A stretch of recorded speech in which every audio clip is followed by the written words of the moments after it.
we get you news straight away in live and breaking from Pakistan, where at least 5 churches have been vandalized and ransacked by a mob. The incident took place on Wednesday over allegations of the desecration of Islam's holy book, the Quran, forcing authorities to deploy paramilitary forces to protect the minority Christian community who were besieged by a mob. In the latest development, Section 144 has been imposed in Faisalabad, the area where these incidents took place. Furthermore, Pakistani rangers have been called in and 100 hardliners have been arrested as the situation continues to be tense.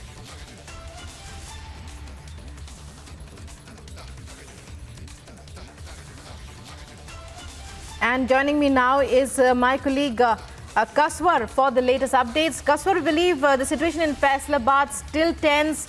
Pakistani rangers have been called in, but from the ground report, what can you tell us about the latest situation? We also believe that some hardliners have been taken into custody. Can we at least see some action on the part of the Pakistani government? Can we hope when it comes to protection of their minorities?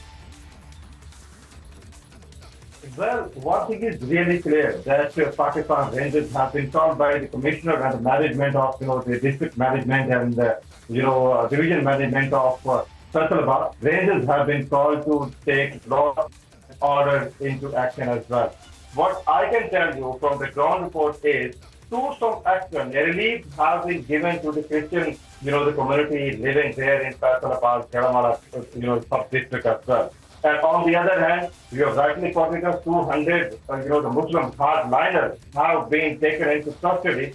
But despite all that, situation remains tense on the ground.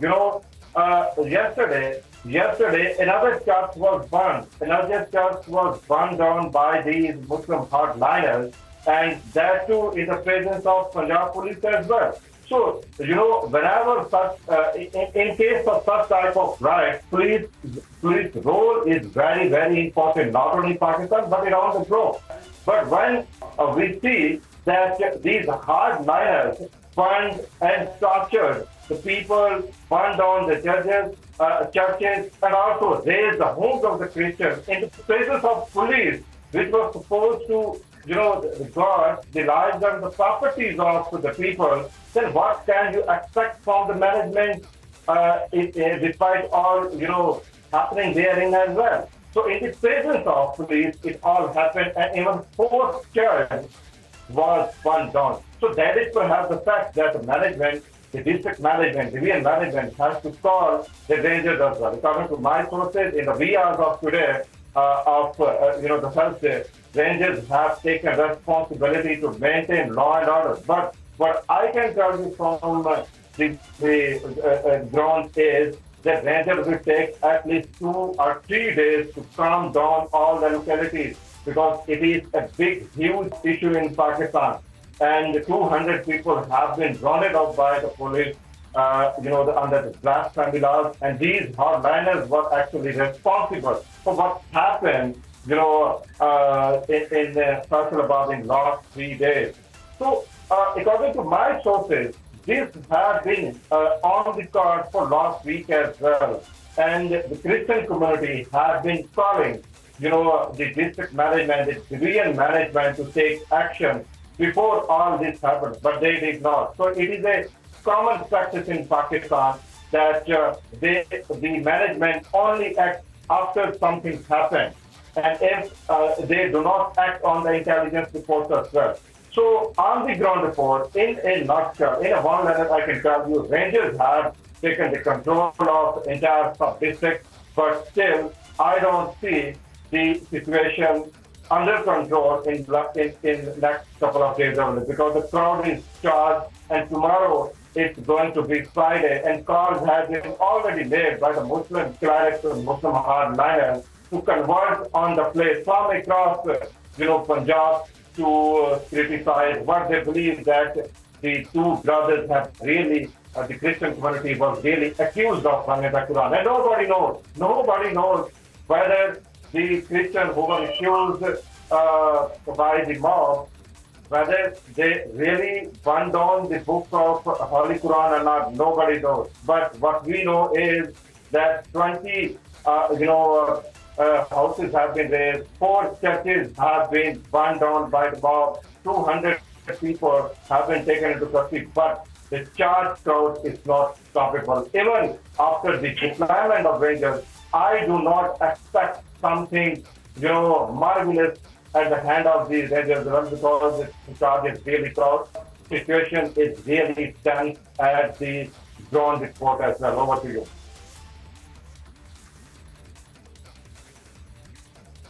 Kaswar, when we talk about the kind of punishment, it's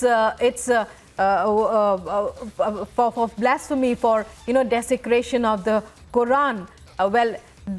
It's the most extreme form of punishment that could take place. But it's heartening that the caretaker Prime Minister, we believe, as certain reports suggest, he has called for action to be taken against the perpetrators of the violence. That is one thing. And also there are reports that members of the mob, those who participated in the violence, they belong to a political party. Can you confirm this? What are the details available regarding this? Well, I can confirm you that the members of, the hardliners who have been taken into custody, they don't belong to any political party. Rather, they belong to a religious party, Tehsil, Pakistan, that enjoys the political backing of, the Pakistan Muslim League Nawaz People's Party and Pakistan Tehrik-e-Insaf have been their, ally for some time in Punjab as well. But they are not a political party. They are not political workers. They are the hardliners Muslim, one thing. And secondly, you just discussed that the Prime Minister of Pakistan, interim Prime Minister of Pakistan, have condemned the act of violence. That is true, but he is not the only Prime Minister who has condemned this kind of act. In the past, history reveals that the Prime Ministers and the big wigs of any political parties in Pakistan have been doing the same thing, and they have been repeatedly again and again as well. So it is not first kind of incident in Pakistan. Whenever such kind of incidents happen in Pakistan, first thing we get from the government and the highest government is that they take to Twitter, they take to act, they take to Facebook, condemn, and then forget it. And I am sure that this will be, this will repeat again as well. So, interim Prime Minister has, criticized the things and has called upon the action as well. But on the ground, his actions, his directive is not really being implemented by the Punjab government as well. I just told you that on the ground, crowd is charged, and even they are flexing muscle to still carry on what they have been doing in the past 3 days as well. So I don't believe that the caretaker Prime Minister's directive can do the needful. But yes, we hope that Rangers have been deployed. It will take some time for the Rangers to control men and all, to control situation over there. And the biggest challenge before the government is to maintain law and order in Jaranwala. That is not happening on the ground until now. I don't know what happens in the next couple of hours, but at the moment, things are very tense at ground zero.